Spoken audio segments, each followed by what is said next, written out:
Ayu, seorang TKI di Malaysia, tiba-tiba dituduh mencuri perhiasan majikannya, emas dan berlian ratusan ribu ringgit. Semua bukti mengarah padanya. Padahal ia sama sekali tidak bersalah. Dihina, diteriaki, hampir dipenjara. Ayu hanya bisa menangis sambil memohon dipercaya. Tak ada yang tahu, pada hari perhiasan itu hilang, Ayu sebenarnya menemukan sesuatu yang jauh lebih berbahaya. Dan kebenaran yang ia simpan itu, bukan hanya membuktikan bahwa ia tidak bersalah, tetapi justru menjadi alasan kenapa harta majikannya masih selamat sampai sekarang. Karena pencurinya, bukan Ayu. Dan ketika identitas pelaku itu terbongkar, seluruh rumah akhirnya tersadar. Mereka hampir menghancurkan satu-satunya orang yang selama ini justru melindungi mereka. Sebelum lanjut ke ceritanya, yuk isi kolom komentar dengan sholawat terbaikmu. Allahumma sholli ala Sayyidina Muhammad. Jangan lupa like, tinggalin komen, dan subscribe biar kamu gak ketinggalan cerita seru lainnya. Ayu, gadis berusia 24 tahun asal sebuah desa kecil di Jawa Tengah, datang ke Malaysia dengan satu tujuan sederhana namun berat, mengubah nasib keluarganya. Ayahnya sakit-sakitan, adiknya masih sekolah, dan ibunya bekerja serabutan.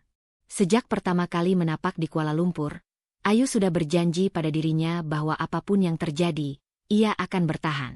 Ia bekerja di rumah keluarga kaya di kawasan elit. Rumah besar, mewah, dan begitu berbeda dari dunia yang selama ini ia kenal. Namun Ayu cepat belajar. Ia dikenal lembut, jarang mengeluh, dan selalu menunduk saat dipanggil, bukan karena rendah diri, tetapi karena ia diajarkan untuk menghormati orang lain. Majikannya, Puan Salmah, adalah wanita yang disegani. Tegas, perfeksionis, suaranya terdengar seperti perintah bahkan saat ia tidak sedang marah. Baginya, kesalahan kecil adalah aib. Ia jarang tersenyum, kecuali saat berbicara dengan tamu penting atau keluarganya. Tuan Rahim, suaminya, jauh lebih manusiawi. Dia sering menegur Ayu dengan nada lembut, menanyakan apakah ia sudah makan, bahkan sesekali memberi uang lebih untuk simpanan. Ayu sangat menghormatinya, seperti menghormati seorang ayah sendiri. Namun bagian tersulit bagi Ayu adalah menghadapi Danish, anak lelaki mereka yang berusia 20 tahun. Danish tampan, berpenampilan rapi, dan selalu membawa aura superior. Baginya, Ayu hanyalah orang bawahan.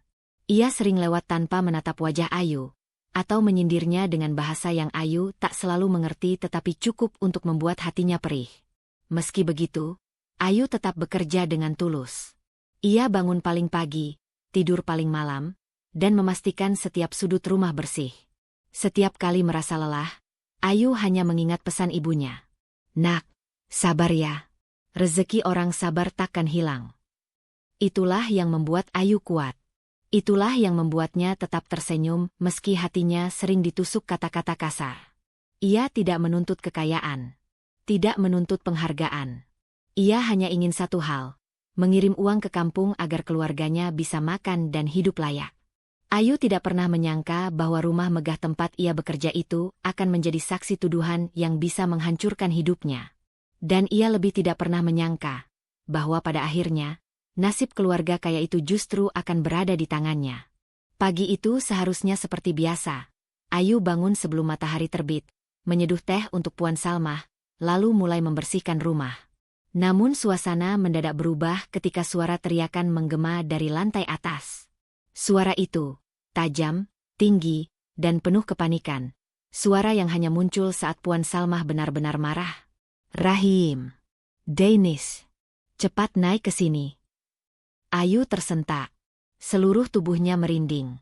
Ia meletakkan lap di tangga dan perlahan naik ke atas. Di kamar besar yang selalu tertata rapi itu, Puan Salmah berdiri di depan meja rias. Wajahnya pucat namun dipenuhi amarah. Kotak perhiasan yang biasanya selalu terkunci kini terbuka lebar. Perhiasan emas dan berlian, gelang, kalung, cincin, senilai ratusan ribu ringgit, hilang. Tuan Rahim masuk tergesa-gesa. Sedangkan Danish menyusul sambil mengernyitkan dahi.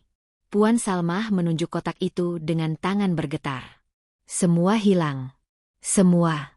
Ada yang masuk ke kamar ini. Ayu hanya berdiri di dekat pintu, tak berani mendekat. Danish menoleh cepat. siapa yang terakhir di kamar ini? Tak perlu waktu lama untuk menjawabnya.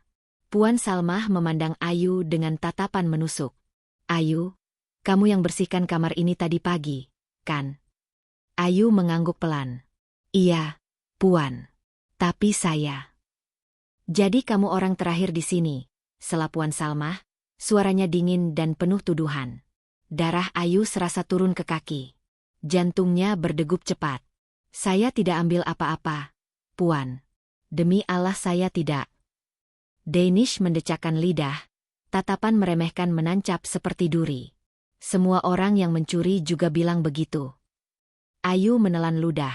Suasana kamar berubah tegang, seperti menunggu vonis. Tuan Rahim berusaha menenangkan, tetapi Puan Salmah terlanjur dipenuhi kecurigaan. Selain dia, siapa lagi? Tak ada orang luar masuk. Dan ini bukan pertama kali pekerja seperti dia buat hal. Kata, pekerja seperti dia, terasa seperti tamparan. Mata Ayu berkaca-kaca, tapi suaranya tetap bergetar tenang. Saya tak akan berani ambil barang Puan. Silakan periksa barang-barang saya rela. Namun tak ada satupun yang percaya.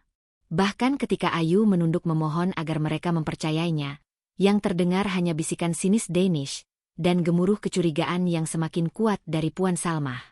Hari itu, reputasi Ayu yang selama ini ia jaga dengan kesabaran dan kerja keras, hancur seketika. Tanpa ia tahu, hilangnya perhiasan itu hanyalah awal dari masalah yang jauh lebih besar. Kecurigaan yang awalnya hanya tatapan sinis berubah menjadi tekanan nyata. Sejak hari perhiasan itu hilang, suasana rumah berubah drastis bagi Ayu. Puan Salmah tidak lagi berbicara dengan nada biasa. Kata-katanya selalu bernada menusuk, seakan setiap pergerakan Ayu adalah bukti bahwa dia bersalah. Ayu, jangan sentuh apa-apa tanpa izin saya. Ayu, jangan masuk kamar saya lagi. Ayu, saya tak ingin ada barang hilang lagi. Kata-kata itu seperti belati yang menusuk perlahan setiap hari. Danish, yang memang sejak awal tidak suka padanya, semakin terang-terangan meremehkan.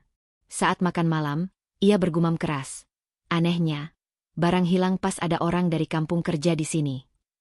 Tuan Rahim mencoba menengahi, tetapi ia sendiri mulai ragu. Wajahnya iba, tapi matanya sering memandang Ayu dengan keresahan yang tak bisa disembunyikan. Ayu menahan semuanya.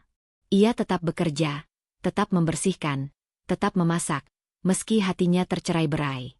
Namun konflik semakin besar ketika Puan Salmah memutuskan memanggil polisi. Pada hari itu, 2 petugas datang ke rumah. Ayu gemetaran ketika mereka meminta memeriksa kamar tidurnya. Ia mengangguk, menyerahkan semuanya tanpa bantahan. Polisi memeriksa tas, lemari, bahkan pakaian lipatannya. Danish mengikuti dari belakang sambil menyilangkan tangan, seolah menunggu momen saat Ayu ketahuan. Ketika mereka tidak menemukan apapun, Danish menggertakkan gigi. Dia pasti sembunyikan di tempat lain. Periksa semua barangnya. Ayu menahan air mata. Ia merasa dipermalukan seperti kriminal. Namun yang membuat hati Ayu benar-benar runtuh adalah telepon dari ibunya di kampung. Ibunya menangis, bertanya apa benar Ayu dicurigai mencuri. Rupanya kabar itu sudah tersebar dari mulut ke mulut sesama TKI. Nak, kamu tak mungkin mencuri, kan? Ibu percaya. Tapi orang kampung sudah mulai bicara. Ayu tak mampu menjawab. Suaranya pecah, dan ia hanya bisa meminta ibunya untuk tidak khawatir. Tapi kabar itu membuat Ayu semakin terpojok. Ia ingin pulang, ingin lari dari semua tuduhan. Namun bayangan hutang keluarga dan kebutuhan adiknya membuatnya tetap bertahan. Malam demi malam ia menangis sendirian di kamar kecil yang gelap. Namun di tengah tekanan itu, Ayu mulai memperhatikan sesuatu. 2 hari sebelum perhiasan hilang, sebuah kotak paket besar datang untuk Tuan Rahim. Danish sempat terlihat memasuki kamar ibunya ketika ia berpikir tidak ada orang. Ada bekas jejak sepatu kecil dekat lemari perhiasan, bukan ukuran kaki Ayu. Semakin diperhatikan, semakin janggal semuanya. Seolah-olah, perhiasan itu hilang bukan karena dicuri orang luar. Dan ketika Ayu mulai menghubungkan semuanya, sebuah kebenaran yang lebih gelap mulai muncul. Konflik bukan hanya soal tuduhan, tapi tentang siapa yang sebenarnya ingin menjatuhkan siapa. Puncak konflik terjadi pada malam hujan lebat. Malam ketika seluruh rumah diguncang oleh kebenaran yang selama ini tersembunyi. Setelah berminggu-minggu diperlakukan seperti pencuri, Ayu akhirnya menemukan petunjuk yang membuka semuanya. Kecurigaan Ayu terbukti. Saat Ayu sedang membuang sampah di belakang rumah, ia melihat sesuatu yang aneh. Sebuah kotak besi kecil tersembunyi di balik tumpukan alat kebun. Ketika ia menyentuhnya, suara dentingan keras terdengar dari dalam. Tangan Ayu bergetar. Ia membuka kotak itu perlahan. Dan di dalamnya, perhiasan berlian milik Puan Salmah tersusun lengkap. Ayu terpaku. Dadanya bergemuruh antara lega dan takut. Tapi sebelum ia sempat melakukan apapun, pelaku sebenarnya muncul. Danish muncul dari balik pintu gudang. Wajahnya pucat namun matanya penuh kemarahan. "Jangan sentuh itu."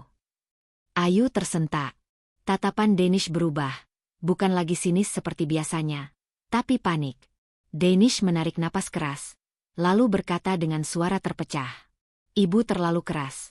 Aku cuma mau dia mengerti rasanya takut. Aku tak pernah berniat menjebak kamu." Namun kata-katanya justru menusuk lebih dalam. Ayu mundur selangkah, marah, sedih, dan tidak percaya bahwa seorang anak majikannya sanggup melakukan itu. "Tapi kenapa tuduh saya? Kenapa biarkan semua hina saya? Saya dihina, dituduh mencuri, hampir dibawa polisi." Danish hanya menutup wajahnya. Ia benar-benar ketakutan. Sebelum Ayu bisa memutuskan harus bagaimana, suara teriakan memecah suasana. "Danish!" Puan Salmah berdiri di sana. Wajahnya kaget melihat perhiasannya. Tuan Rahim di belakangnya, tercengang. Lampu halaman menerangi semuanya dengan jelas. Kotak terbuka. Perhiasan bersinar. Ayu berdiri dengan mata basah. Danish lunglai, tertangkap basah. Hening. Sangat hening. Kemudian Puan Salmah berlari menghampiri kotak itu. "Ini, semua ini, kenapa ada di sini?" Danish tidak mampu menjawab. Lututnya goyah. Ayu, dengan suara seraknya, berkata pelan. "Saya tidak pernah mencuri, Puan. Sejak awal saya tidak pernah menyentuh perhiasan itu." Puan Salmah menatap Ayu. Tatapannya bukan lagi marah, tetapi terpukul. Lalu ia berbalik ke arah anaknya. "Danish, katakan pada ibu. Apa yang kamu lakukan?" Danish mulai menangis. Seluruh topeng arogansinya runtuh. Aku cuma ingin ibu lihat aku. Bukan perhiasan itu. Bukan kerjaan. Bukan status. Aku kesal. Aku sembunyikan itu. Tapi aku takut mengaku." Puan Salmah terduduk lemas. Tuan Rahim memejamkan mata. Kecewa. Dan di tengah kekacauan itu, Ayu hanya berdiri menahan air mata. Perasaan campur aduk antara lega dan sakit hati. Malam itu menjadi titik balik. Rumah mewah yang biasanya penuh kontrol dan kemewahan, kini dipenuhi teriakan, penyesalan, kebingungan, dan kebenaran yang tak bisa lagi disembunyikan. Klimaks mencapai puncak ketika Puan Salmah menangis sambil memegang tangan Ayu. "Ayu, maafkan saya." Tapi Ayu hanya menunduk, tidak mampu berkata apapun. Karena luka dari tuduhan itu terlalu dalam. Dan dari situlah, semua keadaan berubah. Setelah kebenaran terungkap, suasana rumah itu seperti berubah total. Malam yang kacau berakhir dengan sunyi. Sunyi yang penuh rasa bersalah. Permintaan maaf yang tidak mudah diterima. Pagi berikutnya, Puan Salmah memanggil Ayu ke ruang keluarga. Meja itu yang biasanya menjadi tempat perintah dan teguran, kini menjadi tempat permohonan maaf yang berat. Dengan mata bengkak, Puan Salmah berkata pelan, "Ayu, saya minta maaf. Saya telah menuduh kamu tanpa bukti. Saya salah besar." Ayu menunduk. Ada bagian dari dirinya yang ingin memaafkan, tapi ada pula luka yang masih perih. Tuan Rahim menambahkan, "Kami takkan biarkan hal seperti ini terjadi lagi. Kepercayaan kami telah hancur, dan itu salah kami, bukan salahmu." Ayu hanya mengangguk. Suaranya belum sanggup keluar. Danish mengakui kesalahan dengan cara yang jujur. Danish, yang biasanya dingin, kini berdiri dengan tangan gemetar. Ia menatap Ayu, lalu menunduk dalam-dalam. Kak Ayu, aku minta maaf. Semua ini gara-gara aku. Aku bodoh. Aku pengecut. Ayu melihat remaja itu berbeda karena malam sebelumnya telah membuka sisi dirinya yang rapuh. Ayu akhirnya berkata pelan. Saya maafkan. Tapi tolong, jangan ulangi hal seperti ini kepada siapapun. Danish mengangguk sambil menahan tangis. Keputusan besar dari Ayu. Meski dimaafkan, Ayu punya keputusan sendiri. Luka dalam hati membuatnya tak bisa tinggal di rumah itu lagi. Dengan suara lembut tapi tegas, ia berkata pada majikannya. Puan, Tuan, izinkan saya pulang ke Indonesia. Saya ingin kembali ke rumah. Puan Salmah langsung terkejut. Tuan Rahim menatap istrinya, lalu mengangguk pasrah. Kalau itu yang membuat kamu tenang, kami izinkan. Tak ada lagi yang bisa mereka lakukan selain menghormati permintaan Ayu. Kebenaran menyelamatkan hubungan. Malam sebelum Ayu pulang, Puan Salmah menghampirinya di kamar kecil tempat Ayu biasa tidur. Ia memberikan sebuah amplop besar. Ini bukan ganti rugi. Ini bentuk penyesalan. Ayu membuka sedikit. Isi amplop itu adalah uang dalam jumlah besar. Ayu menggeleng cepat. Puan, saya tidak mau itu. Saya hanya ingin pulang dengan hati tenang. Namun Puan Salmah tetap memaksa dengan lembut. Ambillah. Kamu telah menyelamatkan anak saya. Kamu menyelamatkan keluarga saya dari perpecahan. Kamu layak mendapatkan itu, lebih dari yang kami bisa berikan. Air mata Ayu jatuh. Bukan karena uang, tetapi karena akhirnya ia dihargai sebagai manusia. Kepergian yang mengubah semuanya. Hari keberangkatan Ayu tiba. Puan Salmah, Tuan Rahim, dan Danish mengantar hingga ke bandara. Bahkan Danish menahan tangis ketika berterima kasih sekali lagi. Sebelum masuk ke imigrasi, Puan Salmah memeluk Ayu erat dan berkata pelan. Jika suatu hari kamu ingin kembali, rumah ini selalu terbuka untukmu, bukan sebagai pembantu, tapi sebagai keluarga. Ayu tersenyum tipis, senyum yang mengandung luka, lega, dan harapan. Lalu ia pergi. Namun langkahnya terasa jauh lebih ringan. Karena kebenaran, meski sakit, akhirnya memulihkan semuanya. Setelah semua kebenaran terbongkar, keadaan perlahan kembali tenang. Ayu tidak lagi dipandang dengan curiga, bahkan hubungan antara dirinya dan keluarga majikannya berubah total. Puan Salmah, yang tadinya perfeksionis dan keras, mulai menunjukkan sisi lembutnya. Untuk pertama kalinya, ia meminta maaf secara langsung kepada Ayu, dengan suara yang bergetar menahan haru. Ayu hanya tersenyum tipis. Ia bukan tipe yang menyimpan dendam. Yang ia inginkan sejak awal hanyalah bekerja dengan tenang dan membantu keluarganya di kampung. Tuan Rahim, yang merasa paling bersalah karena terlalu cepat menilai, memberikan Ayu bonus besar sebagai bentuk penghargaan. Kalau bukan karena kamu, Ayu, habis kami semua, ucapnya lirih. Bahkan Danish, yang sebelumnya sinis, kini memperlakukan Ayu dengan hormat. Tatapannya tidak lagi meremehkan. Ia mulai memahami bahwa kebaikan kadang datang dari orang yang paling sering diabaikan. Namun perubahan terbesar terjadi dalam diri Ayu sendiri. Ia mulai menyadari bahwa dirinya jauh lebih kuat daripada yang ia kira. Tuduhan, tekanan, ketakutan, hingga keberaniannya membongkar kebenaran. Semua membentuk pribadi baru yang lebih dewasa dan tegar. Pada hari liburnya, Ayu duduk di balkon lantai 2 rumah majikannya, memandangi langit Kuala Lumpur yang bersinar tenang. Ia menarik napas panjang dan tersenyum. Bukan karena uang, bukan karena penghargaan, tetapi karena akhirnya, kebenaran berpihak padanya. Dan jauh di kampung, keluarganya menunggu dengan bangga. Tak pernah sekalipun meragukan gadis sederhana yang berhati bersih itu. Ayu pun melangkah ke hari-hari berikutnya dengan kepala tegak, membawa pelajaran berharga bahwa kejujuran mungkin tak selalu mudah. Tapi pada akhirnya, ia tak pernah mengkhianati.